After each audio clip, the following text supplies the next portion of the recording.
I'd like to introduce the ScreenDeck. It's a shelf for all your TV things, and I'm going to show you how to install it.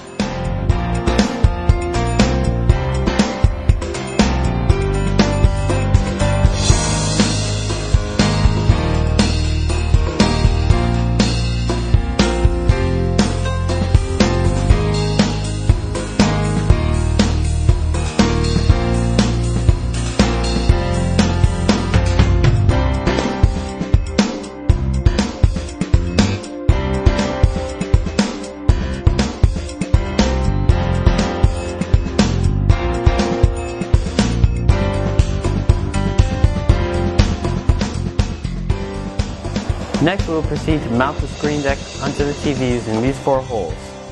We will begin that by flipping this over and measuring it so it's just barely above it.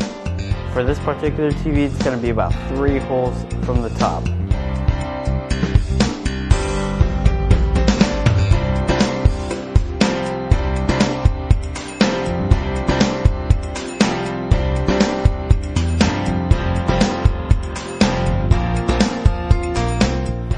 In order to use the cable management, all you do is grab the cable and slide it in, just like that.